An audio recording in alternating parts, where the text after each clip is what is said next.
The Watership Down podcast is intended for listeners who are familiar with the plot. There may be spoilers.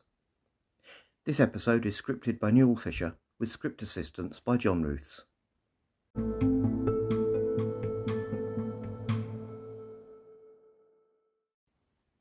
Hello, and welcome to the Watership Down podcast, episode 110, in which we'll be looking at the second story from part 3 of Tales from Watership Down, chapter 13 of the overall book, The New Warren.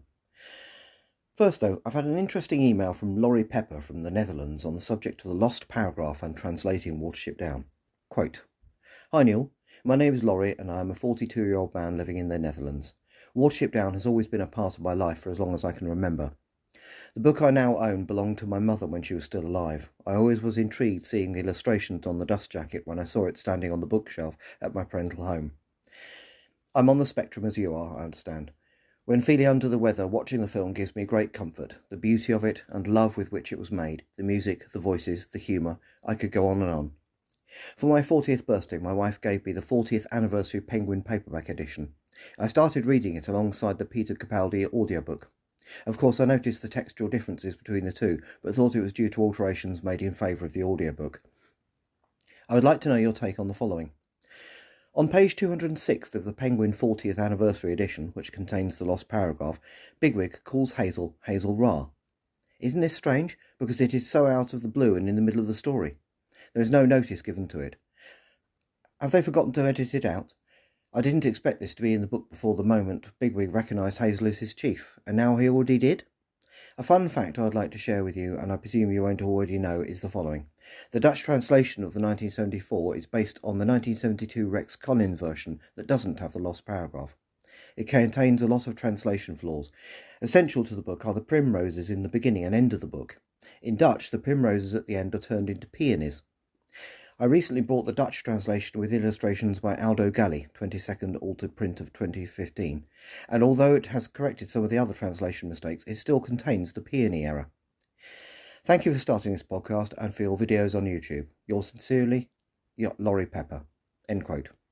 Thank you for your email, Laurie, and for the information. This just illustrates the perils of translation. And Bigwig does indeed call Hazel Ra, on page 4 of chapter 25, The Raid, which is on page 216 of my 1978 Puffin edition. This somewhat detracts from the whole point of the tension set up by the lost paragraph, which was supposedly only resolved after Bigwig fights Woundwort. I had never noticed this before. Nice find, Laurie, and welcome to the Owsler, for services to textual scouting. So then, let's return to our favourite Down.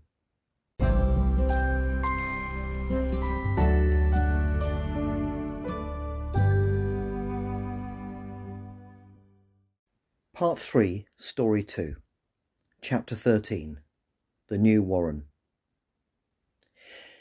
This chapter gives me the warm fuzzies, despite it being very short and ending somewhat abruptly. For it is the first chapter in Tales from Watership Down that could have been part of the original novel as Chapter 51, and not seem particularly out of place, notwithstanding the tone of closure at the end of Chapter 50. As such, it was exactly what I was looking for when I first read Tales in the 90s. The stories of Section 3 of Tales tend to run into each other, though last week's was an exception to this. This tale starts off sounding like a standalone, but the lack of resolution at the end means it runs into the next tale, even though the 3 that follow it act effectively as a single story arc. The opening quotation is by Bishop Lancelot Andrews, who lived in the 16th and 17th centuries and was an English bishop under the reigns of Queen Elizabeth I and James I, also James VI of Scotland.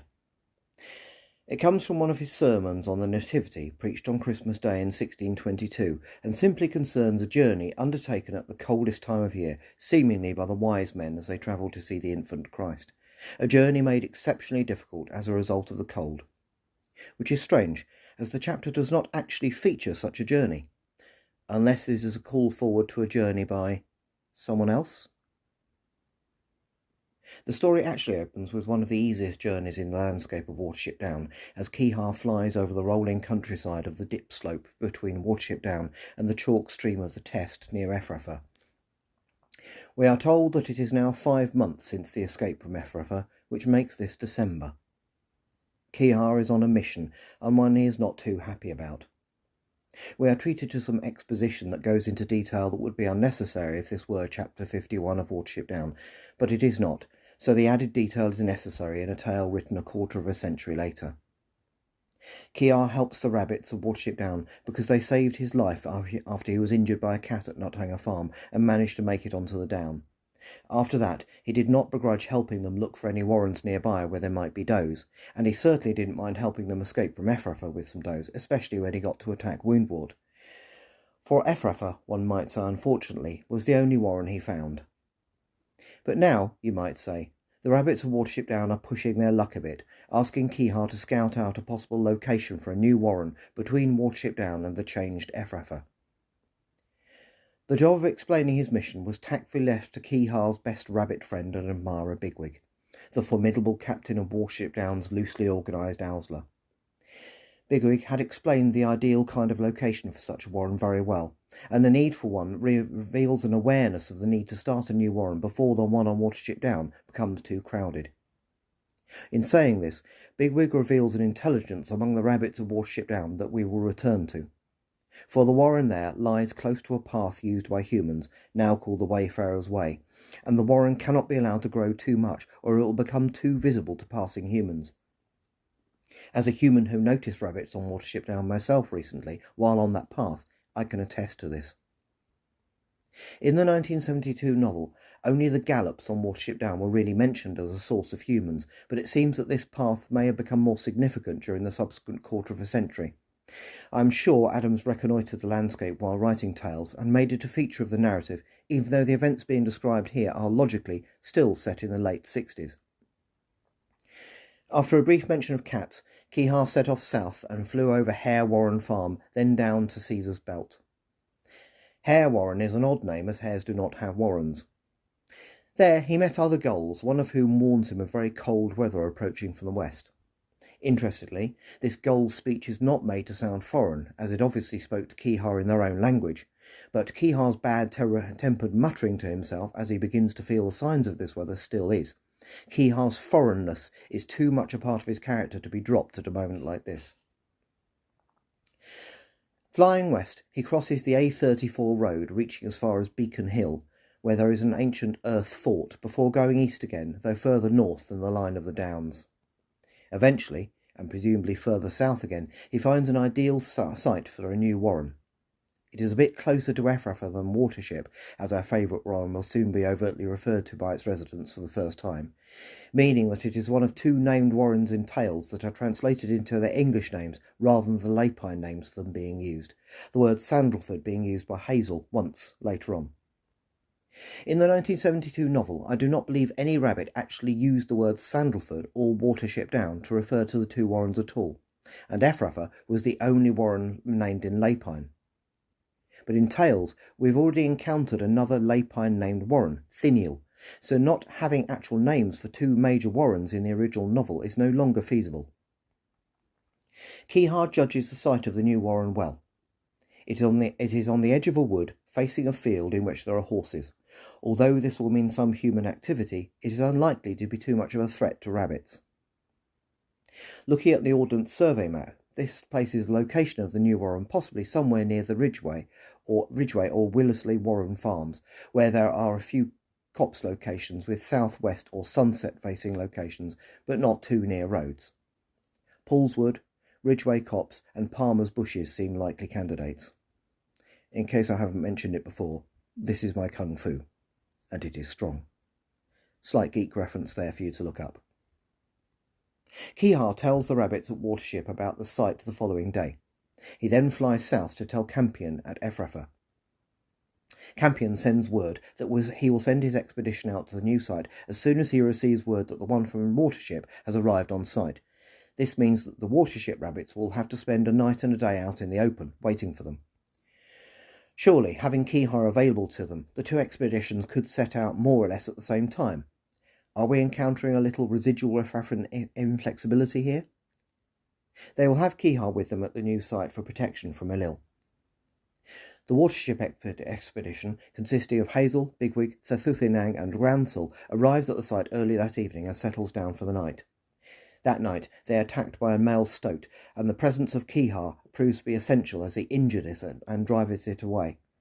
The next day, Groundsel, one of the former Efrathans who attacked Watership with Woundwort, who is part of the expedition, says that although he is tough, he doesn't fancy living in a place crawling with stoats and weasels.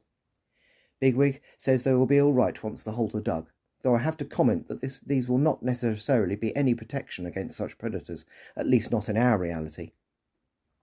They are about to start digging when, very disappointingly, Kihar interrupts to say that they need to leave, and quickly.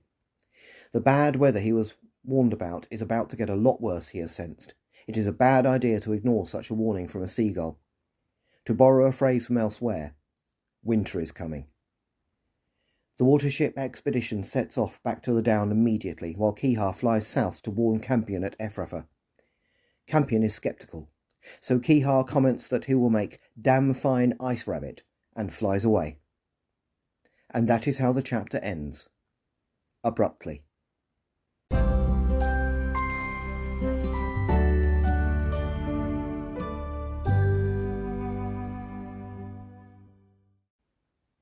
Is it canon? Yes.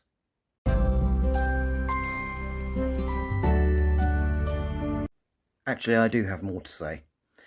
As said earlier, this chapter is very much in the spirit of the 1972 novel, and as such I enjoy reading it very much. I'm sure that a close textual analysis might reveal that the quarter of a century gap means that the way familiar characters speak has changed, but I can forgive that. For we have reached the moment in Tales from Watership Down where the tension between originalist and revisionist is perhaps at its lowest. But, you might argue, all that is about to change.